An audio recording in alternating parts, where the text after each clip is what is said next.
Shalom jemaat yang terkasih, kekuatan sangat dibutuhkan di dalam memiliki keyakinan yang teguh kepada Injil Kristus.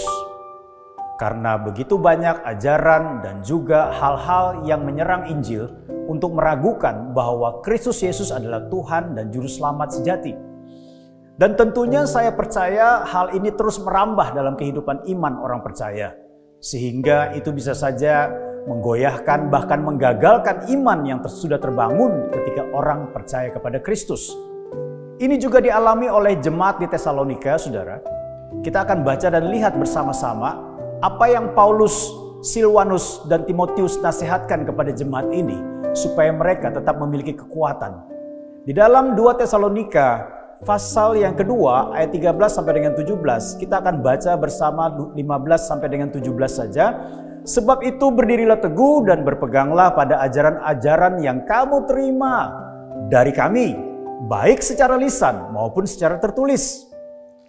Dan Ia, Tuhan kita Yesus Kristus dan Allah Bapa kita yang dalam kasih karunia-Nya telah mengasihi kita dan yang telah menganugerahkan penghiburan abadi dan pengharapan baik kepada kita, kiranya menghibur dan menguatkan hatimu dalam pekerjaan dan perkataan yang baik. Saudara yang kasih dalam Tuhan, surat 2 Tesalonika ini ditulis tadi saya katakan oleh Paulus bersama Silwanus dan Timotius. Tujuannya menguatkan jemaat yang baru terbentuk, yang baru berdiri.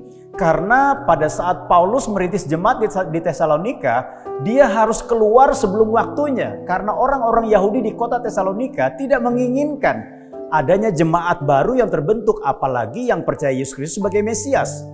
Jemaat yang terbangun dalam kurun waktu yang singkat mengalami penganiayaan dan penderitaan karena Injil. Nah, saudara yang kasih dalam Tuhan, ajaran Paulus walaupun kesukaran menghadang iman mereka, perbuatan dan perkataan baik haruslah atau selayaknya tetap menjadi kesaksian karena perubahan hidup yang dialami setelah menerima Injil Kristus. Sehingga apa? Injil itu bersinar, Injil itu membawa dampak, Injil itu membawa kesaksian bagi banyak orang. Ini merupakan tantangan tersendiri.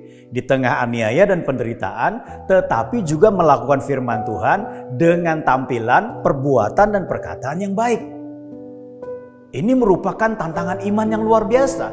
Dan Paulus perlu memberikan nasihat kepada jemaat di Tesalonika. Yang pertama adalah berdiri teguh dalam iman kepada Injil. Karena apa? Karena banyak sekali orang-orang Yahudi yang tidak menyenangi akan berita Injil ini. Mereka berpatokan kepada Tauratlah yang menyelamatkan, bukan Yesus sebagai Mesias. Bahkan mereka menolak Yesus sebagai Mesias.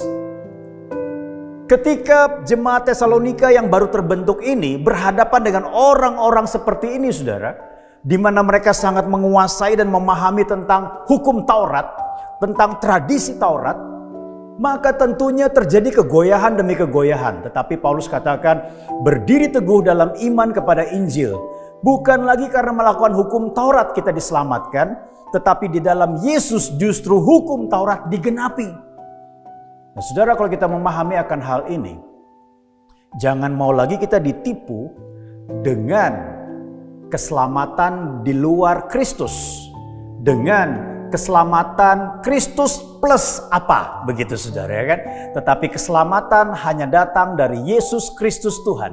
Hal yang kedua yang dinasihatkan oleh Rasul Paulus adalah berpegang pada ajaran dan teladan kebenaran. Artinya selama Paulus dan juga teman-temannya berada di Tesalonika, mereka punya kesempatan untuk memberikan teladan. Walaupun tidak dalam waktu yang tidak terlalu lama. Tetapi ajaran dan teladan yang secara praktis disampaikan kepada jemaat di Tesalonika diingatkan kembali kepada jemaat itu oleh Paulus untuk diikuti, untuk didengarkan, dan untuk diingat kembali. Sehingga mereka mendapat tuntunan bukan hanya melalui Injil yang menyelamatkan, tetapi ajaran dan juga teladan kebenaran yang mereka pernah lihat dan dengar secara langsung dari Paulus dan juga teman-temannya. Nah, saudara yang kasih dalam Tuhan, segala apa yang pernah diajarkan, diteladankan, serta dituliskan kepada mereka menjadi pegangan. Dan sebab itulah kebenaran praktis yang layak diikuti dan tetap untuk dilakukan.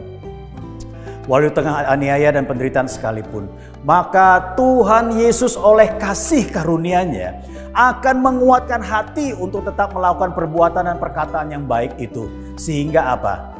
Apapun yang mereka alami, Injil tetap berproses dalam hidup mereka, mendatangkan perubahan demi perubahan, sehingga mereka mengeluarkan buah melalui perbuatan dan perkataan yang baik di tengah-tengah orang yang membenci mereka. Mari kita berdoa. Bapa di surga, kiranya Tuhan kasih karunia-Mu memberikan kekuatan kepada kami untuk melakukan kebenaran firman-Mu di tengah-tengah situasi yang tidak memungkinkan. Karena kami percaya ada kasih karunia Kristus yang memberi kekuatan kepada kami. Tolong kami ya Tuhan, dalam nama Yesus kami berdoa. Amin. Tuhan Yesus memberkati.